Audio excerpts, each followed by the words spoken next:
Hello students, welcome to Tiwari academy. तो अब हम प्रश्नावली 1.1 आरंभ करते हैं। चलिए सबसे पहले उसका प्रथम प्रश्न पढ़ लेते हैं हम। यहाँ पर आपको दिया हुआ है कि निम्नलिखित संख्याओं का HCF ज्ञात करने के लिए यूक्लिड विभाजन एल्गोरिथम का प्रयोग कीजिए। तो देखिए HCF को हम हिंदी में मासापा बोलते हैं, महत्तम समापवर्त्य। तो देखिए ये तो हमें पता है। अब यूक्लिड विभाजन एल्गोरिथम, इसका प्रयोग करके हमें ये निकालना है। तो चलिए इसको भी समझ लेते हैं अब ये क्या होता है। तो चलिए अब हम क्वेश्चन से ही इसको समझते हैं। तो देखिए पहले वाले भाग में आपको दिया हुआ है कि 135 और 225 का आपको मासापा निकालना है, और आपको बोला गया है जो विधि आपको यूज करनी है वो है यूक्लिड विभाजन एल्गोरिथम। तो देखिए इसमें हम क्या करते हैं कि सबसे छोटी वैल्यू देखते हैं 135 और 225 में। तो वो आपको सबसे छोटी वैल्यू मिल रही है 135, क्योंकि आप जानते हैं 135 हमेशा 225 से छोटा होता है। तो अभी आप 225 को अगर 135 से भाग करेंगे तो आपके पास जाएगा, एक बार जाएगा और 135 आ गया। फिर आपको मिलेगा कि एक बार तो जाएगा लेकिन आपके पास जो शेषफल आएगा वो 90 आ जाएगा। अब इस 90 से आप इस दोबारा 135 में भाग देंगे। तो देखिए 135 बराबर, अब आप लिखोगे 1 गुणा 90, क्योंकि 90 से एक बार ही जाएगा भाग, लेकिन अभी आपके पास शेषफल 45 आ जाएगा। तभी तो देखिए 90 प्लस 45 135 आएगा। अभी आप अब इस 45 से इस 90 में भाग देंगे। तो देखिए आपके पास आ जाएगा 90 बराबर, ये तो पूरा पूरा चला जाएगा, 2 गुणा 45 प्लस 0। तो जहां पर भी शेषफल 0 आ जाए आप वहां पर रुक जाएंगे तुरंत। और अब यहां पर आप HCF लिख सकते हैं। तो देखिए HCF यहां पर आपने देखा 45 का भाग 90 में पूरा पूरा चला गया था, इसलिए HCF यहां पर 45 आ जाएगा।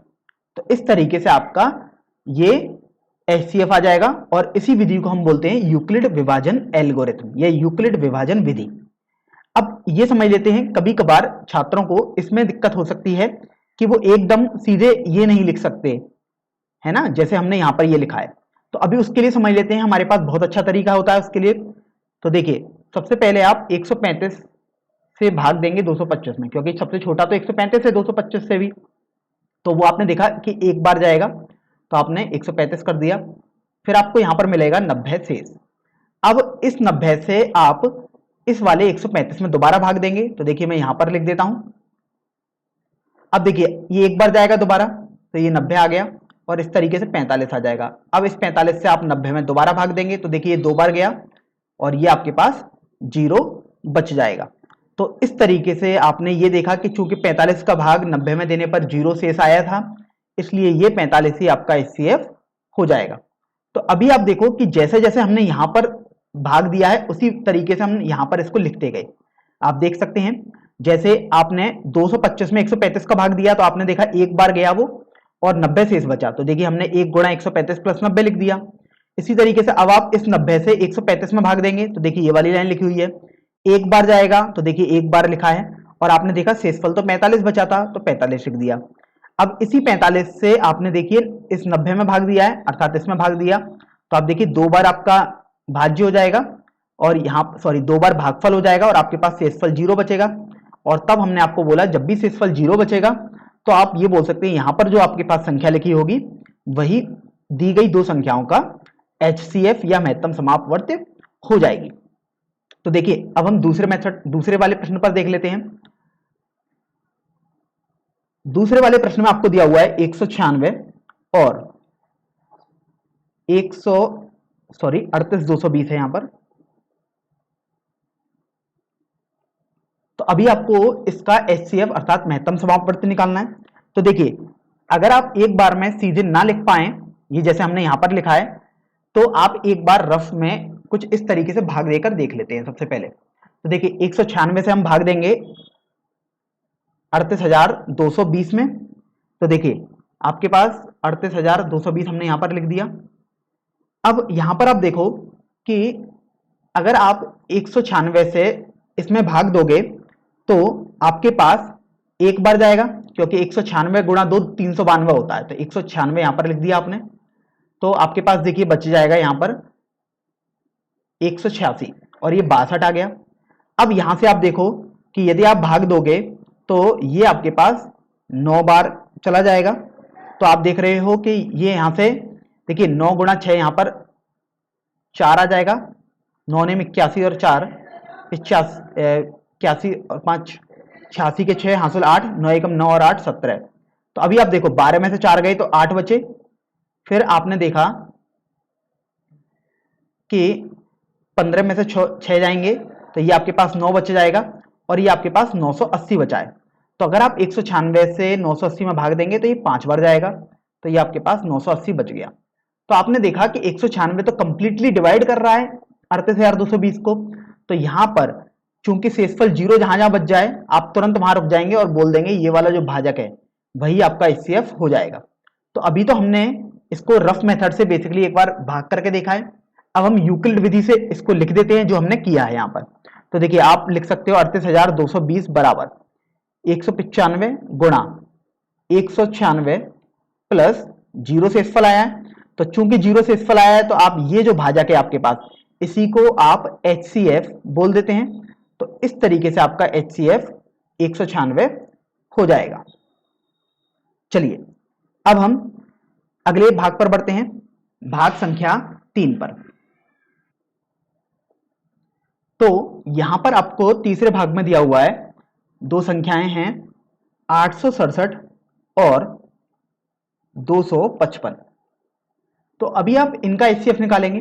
तो देखिए सबसे पहले हम रफ वर्क थोड़ा कर लेते हैं, अर्थात भाग करेंगे 255 का 867 में। तो आप देखेंगे ये आपके पास 3 बार चला जाएगा, तो यहां से आपके पास आ जाएगा 5 6 और यहां से 7 आ गया। तो अभी आपने देखा ये आपके पास सॉल्व करने पर 102 बचेगा। अब चूंकि शेषफल 0 तो नहीं आया, शेषफल तो 102 आया है, तो अब आप इस 102 से इस 255 में दोबारा भाग करेंगे तो आपके पास ये 2 बार चला जाएगा, तो यहां से आपको मिलेगा 204। तो देखिए आपके पास 51 शेष बचेगा। फिर आपने देखा दोबारा आपके पास 0 शेष नहीं बचा, 51 बचा है, तो आप इस 51 से अब इस 102 में भाग देंगे। तो देखिए 102 में जब आप भाग देंगे तो आप देखेंगे कि ये तो 2 बार आपके पास चला जाएगा भाग पूरा पूरा, तो ये आपके पास 102 आ गया। और यहां पर आपने देखा कि शेषफल 0 बचा, अर्थात कुछ नहीं बचा। फिर हमने आपको बताया था कि जहां पर शेषफल 0 बचे आपको तुरंत वहां रुक जाना है और इस वाले भाग को आप HCF बोल देते थे। तो बेसिकली HCF 51 आएगा, लेकिन ये तो आप रफ में कर रहे हैं क्योंकि यूक्लिड विधि तो कुछ और होती है। तो देखिए यूक्लिड विधि में अब हम लिखते हैं, तो देखिए आप जो जो करते जा रहे हैं भाग में उसको आप लिखते जाएंगे। तो सबसे पहला स्टेप था आपके पास 867 बराबर, आपने 255 का भाग दिया तो वो 3 बार गया, तो 3 गुणा 255 प्लस अब आपने देखा कि शेषफल तो आपके पास 102 आया था तो आपने 102 कर दिया।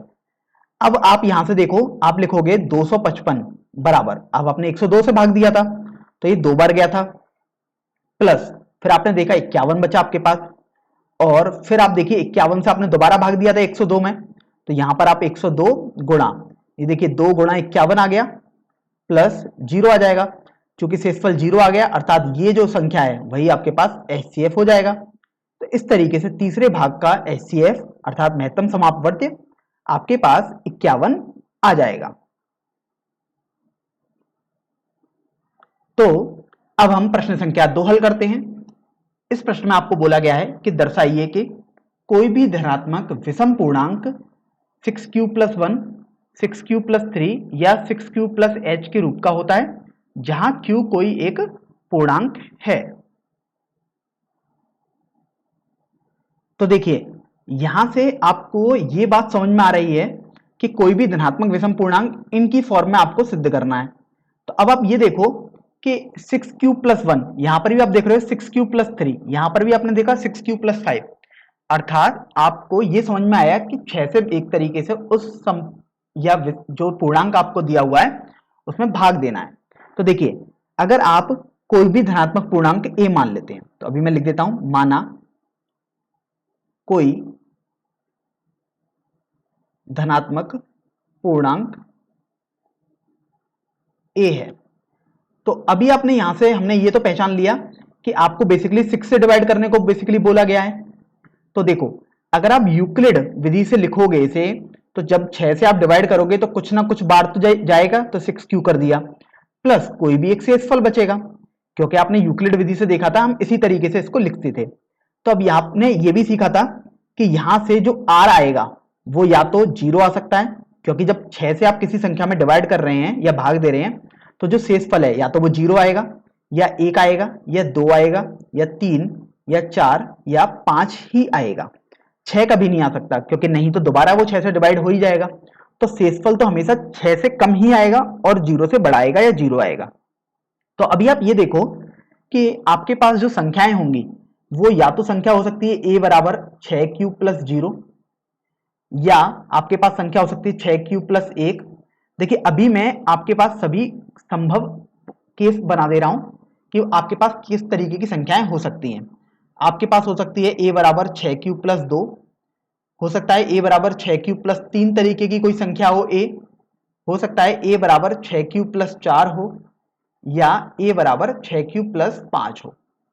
तो अभी आप ये देखो कि आपको तो ये सिद्ध करना था कि जो विषम पूर्णांक होंगे, आप देख सकते हैं यहां पर आपको बोला गया है कि विषम पूर्णांक इस रूप के होंगे। तो विषम पूर्णांक वो पूर्णांक होते हैं जिनमें 2 का भाग नहीं जाता पूरा पूरा। तो अभी आप ये देखो कि इसमें तो 6 क्यू में केवल लिखा हुआ है प्लस 0 है, तो ये तो 6 क्यू ही बचा। तो आप देख रहे हो 2 गुणा 3 क्यू आप लिख सकते हो इसे। इसका मतलब तो ये हुआ कि 2 का भाग तो आप आसानी से दे सकते हो, तो ये आपके पास समपूर्णांक आ जाएगा। फिर आपने देखा कि इसमें आपके पास 2 का भाग नहीं जाएगा, क्योंकि देखिए ये तो 2 का भाग जा रहा है लेकिन आपने 1 जोड़ दिया, तो अभी आपके पास ये विषम बन जाएगा। इसी तरीके से जब आप 6 क्यू प्लस 2 देखेंगे तो देखिए आप 2 का कॉमन ले लेंगे, अर्थात आपके पास बच जाएगा कोष्टक में 3 क्यू प्लस 1। अब चूंकि आपने 2 यहां पर कॉमन लिया तो आपको दिख रहा है कि 2 से तो आप पूरा पूरा भाग दे सकते हैं, अर्थात ये आपके पास समपूर्णांक हो जाएगा। इसी तरीके से देखिए 6 क्यू प्लस 3 है, तो यहां पर आप 2 से कॉमन नहीं ले सकते पूरे पूरे में से, तो ये आपके पास विषम पूर्णांक हो जाएगा। आप यहां पर देखेंगे तो 6 क्यू प्लस 4, इसे आप 2 कॉमन लेके 3 क्यू प्लस 2 लिख सकते हैं।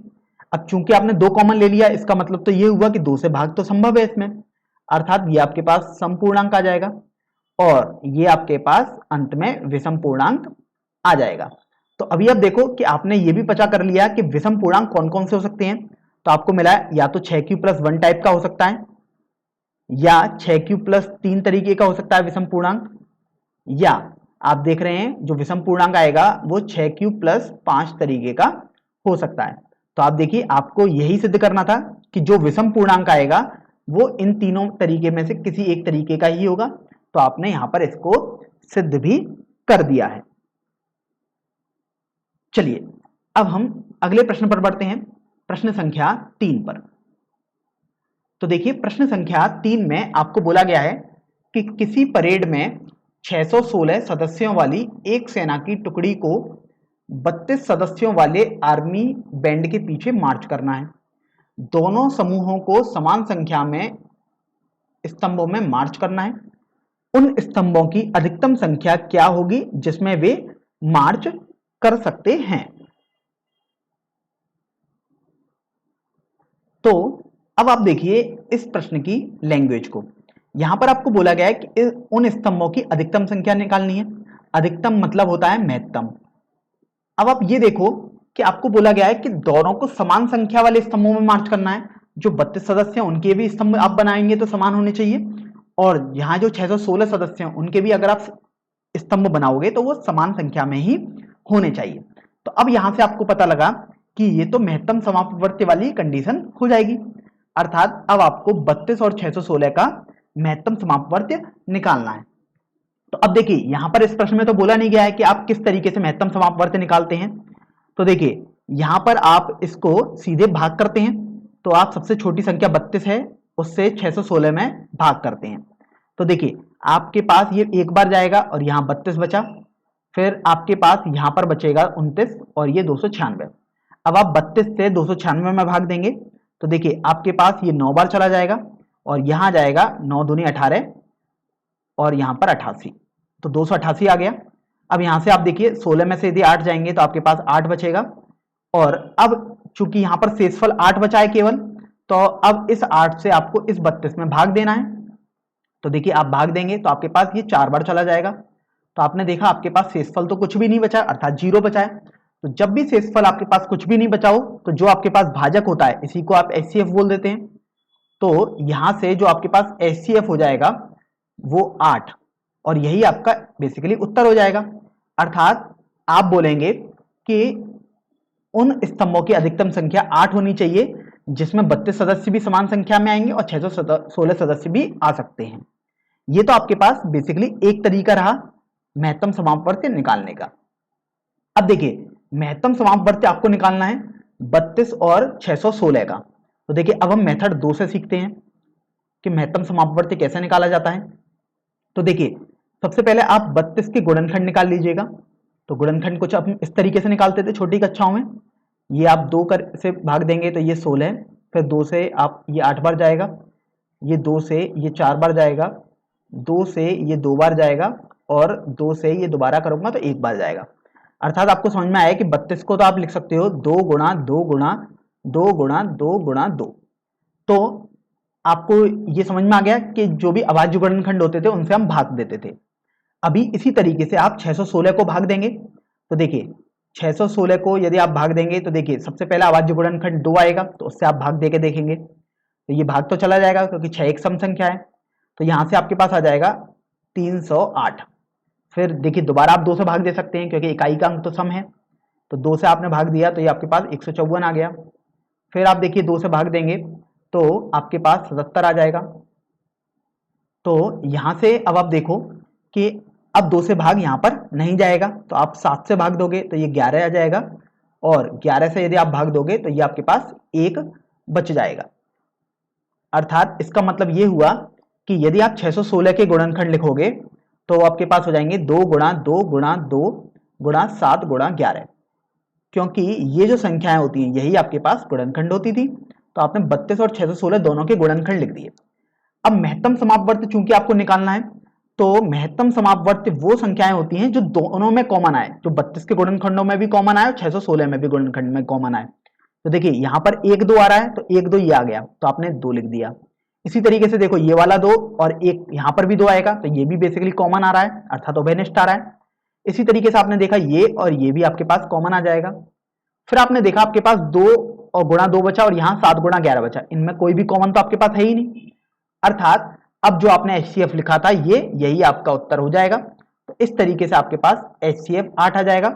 अर्थात इस प्रश्न का उत्तर भी 8 हो जाएगा कि वे 8 स्तंभों में मार्च कर सकते हैं। चलिए प्रश्न संख्या 4 को अब हल कर लेते हैं। इस प्रश्न में बोला गया है कि यूक्लिड विभाजन प्रमेय का प्रयोग करके दर्शाइए कि किसी धनात्मक पूर्णांक का वर्ग किसी पूर्णांक m के लिए 3m या 3m+1 के रूप का होता है। तो अभी आप ये देखो कि यहां पर अगर आप कोई भी एक धनात्मक पूर्णांक मान लेते हैं, तो सबसे पहले अगर हम मान लेते हैं कि कोई धनात्मक पूर्णांक आपके पास a है, तो यहां से अगर उस धनात्मक पूर्णांक को आप 3 से विभाजित करोगे, तो 3 से यदि आपने विभाजित किया तो आपके पास जो भागफल आया मान लीजिए q आया, तो आपके पास जो शेषफल बचेगा वो तो r आया। तो यही तो आपके पास यूक्लिड विभाजन प्रमेय का थी। तो आपने देखा कि जो शेषफल आएगा 3 से आप भाग दे रहे हैं तो शेषफल अर्थात r जो है वो या तो 0 आ सकता है या 1 आ सकता है या 2 आ सकता है, इससे कभी भी ज्यादा नहीं आएगा। ये आपने सीखा ही है। अर्थात आपको समझ में आया कि जो संख्या है धनात्मक पूर्णांक है a वो या तो 3q तरीके का हो सकता है, या आपके पास जो संख्या है a वो 3q+1 तरीके की हो सकती है, या जो संख्या a आपने मानी थी वो 3q+2 तरीके की हो सकती है। तो देखिए आपको ये तो समझ में आ गया। अच्छा ध्यान आपको ये भी रखना है कि जो यहाँ पर q होता है वो एक इंटीजर अर्थात पूर्णांक ही होना चाहिए, क्योंकि जब भी आप भाग देते हो तो भागफल तो पूर्णांक ही होना चाहिए। तो अभी आप ये देखो कि आपको बोला गया था कि पूर्णांक को वर्ग करना है। तो यहां पर देखो अगर आप a² निकालोगे तो a² का वर्ग अर्थात 3q का वर्ग करना पड़ेगा, तो ये 9q² आ जाएगा। इसी तरीके से देखिए यहां पर हम इसका स्क्वायर करेंगे, तो यहां पर इस संख्या का स्क्वायर करोगे तो 3q+1 का होल स्क्वायर आ जाएगा। तो उसको थोड़ा हल कर लेते हैं। तो a² देखिए आपके पास आ जाएगा 9q² प्लस 6q+1, या अब देखिए अगर आप इस a का वर्ग करोगे तो a² आपके पास हो जाएगा 3q+2 का वर्ग, और देखिए अगर आप इसको हल करोगे तो a² ये आ जाएगा 9q² प्लस 12q+4 के बराबर। तो अभी आप ये देखिए कि यहां से ये संख्या आप लिख सकते हो a² बराबर 3 इसको कॉमन ले लिया तो 3q² आ गया। इसी तरीके से अगर आप देखेंगे इसको आप लिख सकते हो a² बराबर, देखिए 3 आप इन दोनों में कॉमन ले सकते हैं तो आपके पास आ जाएगा 3q² प्लस 2q प्लस 1। और देखिए अगर आप यहां से a² आप लिख सकते हो, देखो 9q² plus 12q plus 3 plus 1 आप लिख सकते हो। तो अभी आप इस वाले भाग में से देखिए 3 कॉमन ले लीजिएगा। अगर आप 3 कॉमन लोगे तो a² बराबर कोष्टक में आपके पास बच जाएगा 3q² plus 4q plus 1 plus 1 बच जाएगा। देखिए फिर आप ये देखिए कि अब चूंकि q तो एक पूर्णांक था तो 3q² ये भी तो एक पूर्णांक ही आएगा।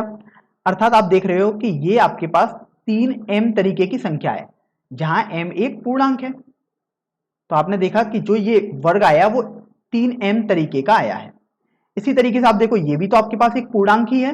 अगर इस पूर्णांक को आपने m मान लिया तो ये भी आपके पास a² जो आया अर्थात वर्ग उस संख्या का वो 3m प्लस 1 तरीके का आया।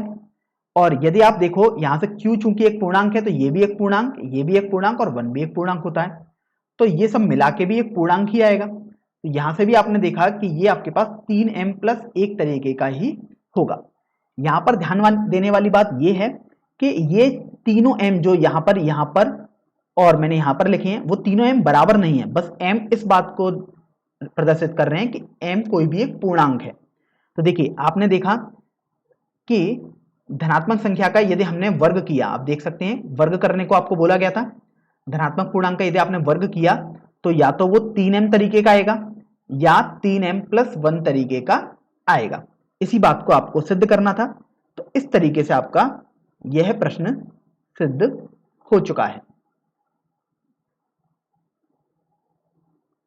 तो अब हम प्रश्नावली 1.1 का सबसे अंतिम प्रश्न अर्थात प्रश्न संख्या 5 हल करते हैं। यहां पर आपको इस प्रश्न में बोला गया है कि यूक्लिड विभाजन प्रमेय का प्रयोग करके दर्शाइए कि किसी धनात्मक पूर्णांक का घन 9m 9m प्लस 1 या 9m प्लस 8 के रूप में होता है।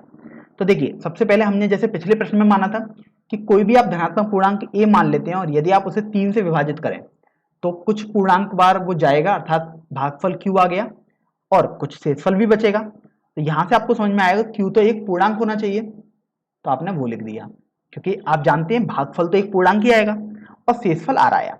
अब आप समझते हैं कि r की वैल्यू आपके पास 0, 1 या 2 ही हो सकती है, क्योंकि जब भी आप किसी संख्या में 3 से विभाजित करोगे इस संख्या को तो आपके पास शेषफल या तो 0 आएगा या 1 आएगा या 2 आ सकता है। तो इस तरीके से आपको समझ में आया कि वो संख्या आपके पास जो a आपने मानी थी वो या तो 3q तरीके की होगी या आपके पास वो संख्या 3q प्लस 1 तरीके की होगी, क्योंकि जब r का मान 1 हो जाए, या जब r का मान अगर आपने 2 मान लिया तो आपके पास वो संख्या 3q प्लस 2 तरीके की हो सकती है। तो अभी आप ये देखो कि आपको बोला गया था उस धनात्मक पूर्णांक का आपको तो घन निकालना है, अर्थात घन निकालना है मतलब आपको पावर 3 कर देनी है। तो देखिए 1 का घन अर्थात a क्यूब या हम बोल सकते हैं a की घात 3 बराबर यहाँ पर 3q की घात 3 आ जाएगा। तो यहां से आपने देखा a क्यूब बराबर 27q का क्यूब आ गया। या अब देखिए अगर आप इस वाले अगर संख्या थी तो इसका घन करोगे तो a क्यूब ये आपके पास आ जाएगा 3q प्लस 1 का क्यूब। तो देखिए ये आपके पास आ गया 9q क्यूब प्लस 1 का cube plus 9q 3q plus 1। तो अगर आप इसको थोड़ा सरल करोगे तो ये आपको मिल जाएगा a क्यूब बराबर देखिए 9q क्यूब प्लस, अब देखिए इसमें यदि आप पहले इनको गुणा कर दो इस 1 क्यूब को सबसे अंत में लिखेंगे हम, तो ये 27q² आ जाएगा प्लस 9q का जब आप 1 से गुणा करोगे तो 9q आ गया और इस 1 के क्यूब अर्थात 1 को आप यहां लिख दो। तो अब आप देखो कि जब आप इसको करोगे a क्यूब तो ये आ जाएगा 3q प्लस 2 का होल क्यूब। तो इस तरीके से आप देखो a क्यूब आपके पास आ जाएगा यहाँ पर 3q का क्यूब था तो यहां पर भी आपके पास 27 क्यूब आ जाएगा। तो यहां मैं 27q का क्यूब लिख दिया, इस बात को थोड़ा आप ध्यान रखें। इसी तरीके से देखिए यहां पर भी आपके पास आ जाएगा 27q का क्यूब प्लस 8 प्लस ये आपके पास 12q और कोष्टक में 3q प्लस 2 आ जाएगा।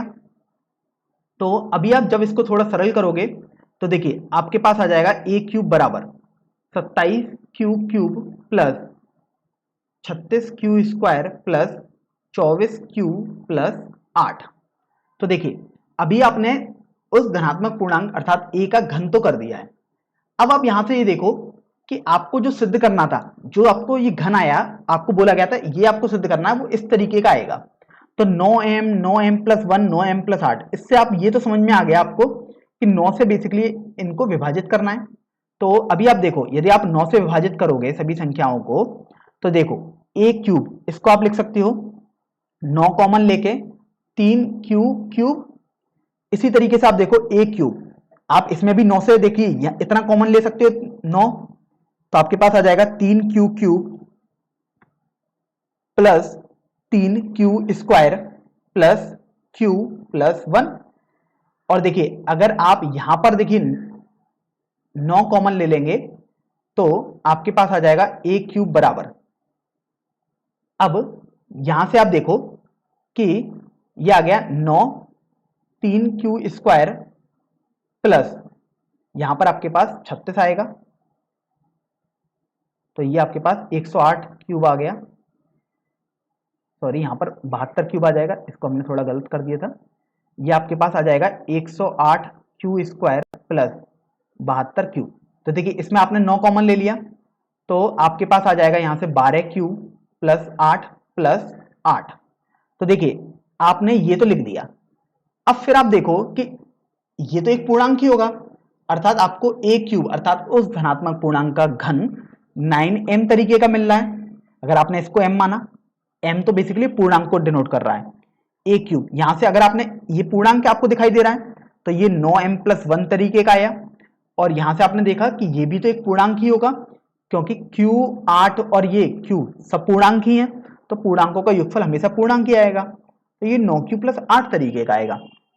तो आपने यहां से देख लिया कि जो धनात्मक संख्या आपने मानी थी अगर आप उसका घन कर रहे हो तो वो आपके पास या तो 9m तरीके का आएगा, या 9m प्लस 1 तरीके का आएगा, या 9q प्लस 8 तरीके का आएगा। तो आप यहां पर देखो कि आपको यही दर्शाने को बोला गया था। तो इस तरीके से आपने इस प्रश्न को हल कर दिया है, और आप अंत में लिख सकते हो कि हैंस प्रूव्ड